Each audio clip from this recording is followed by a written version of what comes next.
The sweltering Lagos afternoon cast a warm glow over the bustling streets as Ada peddled a small tray of fruits. She moved through the crowded bus park, a figure in a tattered dress. Her shoulders stooped under the weight of exhaustion and disappointment. At 19, Ada had already seen more suffering than most people endured in a lifetime.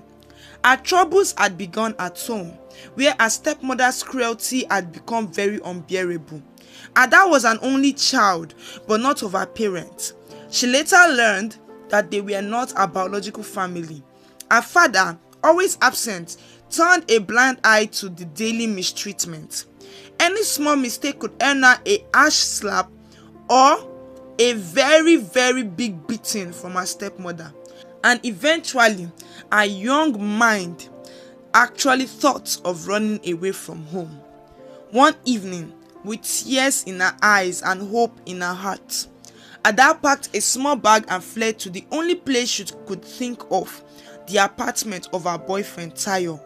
At first, Tayo was very warm and kind, offering her comfort and a shoulder to cry on. He cooked for her, listened to her tales of suffering, and even joked that she'd found a new home with him. For a few days, it seemed like Ada had escaped her hell. But as time went on, Tayo began to change. His temper flared over small things. His words became sharp, and then his hand followed suit. One slap turned into a shove, then punches. The cycle she thought she had left behind at her parents' home found her again, only this time in a new form. Life with Tayo became another prison. Yet Ada had no other options and no other place to go. Then she began selling fruits at the bus park to survive, hoping to save enough money to one day escape from both her abusive boyfriend and the life of hardship that seemed to follow her everywhere. One sweltering afternoon, Ada was wiping her forehead when a kind-looking woman in her early 40s and draped in a chic-flowing dress stopped her by her stall. "Can I have some oranges, please?" the woman asked, her voice gentle. Ada nodded, selecting the ripest oranges and handing it over to the woman. "Thank you, dear. What's your name?" "Ada Ma," she replied timidly, unused to such kindness. The woman smiled, her face lighting up with a warm, motherly glow. They began chatting, and in a matter of minutes, Ada found herself spilling details of her life she had never intended to share. The woman listened, nodding along and occasionally clutching in sympathy. She seemed genuinely touched by Ada's struggles. "What would you say if I offered you a job?" the woman asked, catching Ada off guard. "I have a home. I could use a helper. I'll pay you well, give you a place to stay, and treat you like family." A glimmer of hope ignited in Ada's heart. I would love that, ma," she stammered, almost too shocked to speak. "Good. Pack your things and come to my place tomorrow morning," the woman instructed with a smile, handing Ada a business card. Her name was Mrs. Bisi Adeoye, and her phone number was neatly printed below it. That night, Ada packed her meager belongings, her heart racing as she placed her precious necklace, the only thing she had from her past, in her bag. It was a small locket with an intricate design, and she had worn it since childhood, though she knew nothing about its origins. By dawn, she had left Tayo's place, relieved to finally close that painful chapter. She walked into Mrs. Adeoye's luxury duplex, marveling at the grand, well-kept house as she stood at the front door, feeling as if she was in a dream. Mrs. Adeoye welcomed her with open arms, and over the days that followed, Ada settled into a new life. She was cautious at first, guarded from a lifetime of pain, not used to love and care, not even used to anybody caring if she's sick or not. But Mrs. Adeoye and her husband, Mr. Adeoye, showed her nothing but kindness. They were gentle and warm, treating her not just as a helper but as a beloved member of their household.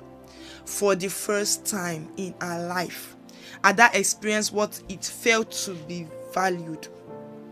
One evening, Mrs. Adeoye invited Ada to sit with her in a cozy living room, sensing that Ada had much on her mind. "Ada, you seem distant sometimes. Is there something on your mind?" she asked gently. Ada hesitated, then opened up about her childhood, recounting her childhood of hardship, the abuse from her parents, and the horrifying relationship with Tayo. As she spoke, Mrs. Adeoye listened carefully, her face growing tense with empathy. When Ada mentioned that she didn't think her parents were truly hers, Mrs. Adeoye's brow furrowed. "Do you have any clue about your real family?" she asked softly. Ada bit her lip and reached out for her necklace, which she hung around her neck.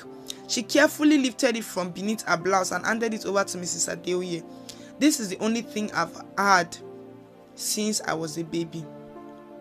The moment Mrs. Adeoye saw the necklace, she froze, her hand trembling as she held the small locket.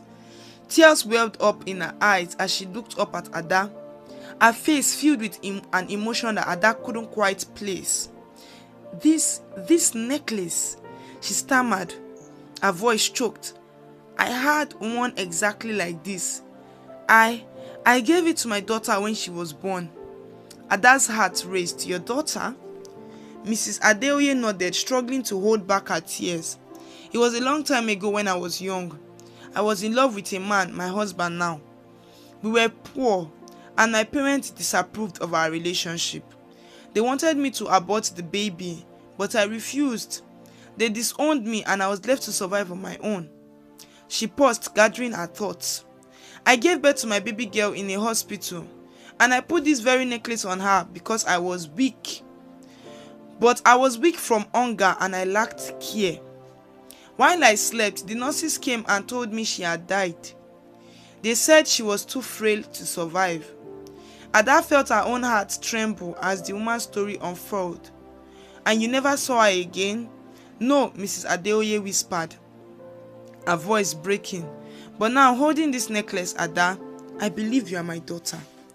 Ada's heart pounded as she stared at the woman in shock. Could it be true? Could the woman who had once shown her kindness be the mother she had never known? Mr. Adeoye joined them as he listened to the story. He too became emotional. That night, for the first time in years, the Adeoyes wept together, holding the daughter they thought they had lost forever. Later, the next day, they went to get a DNA test from an hospital, where they were told that the DNA matched 100%. In the days that followed, they embraced Ada as their daughter with open arms. They gave her the warmth, care, and love that she had longed for her entire life. The pain of her past faded, replaced by the joy of finally belonging to a family. The Adeoyes, delighted to have their daughter back, arranged for her to study abroad, giving her a chance at a bright future. As she left for her studies, Ada carried with her the love of the parents who had found her again and a new hope for her future. After years of pain, Ada had finally found peace. The family that was torn apart had been reunited by fate, and they moved on forward, cherishing every moment together. Years later, Ada returned to Lagos, now a confident young woman with dreams of helping those who faced hardship. She and her parents spent many years together, forever grateful that love had guided them back to each other. The end. Thank you for watching the video to the very end. Like, share, and comment for more amazing stories like this. Thank you very much. See you in my next video upload.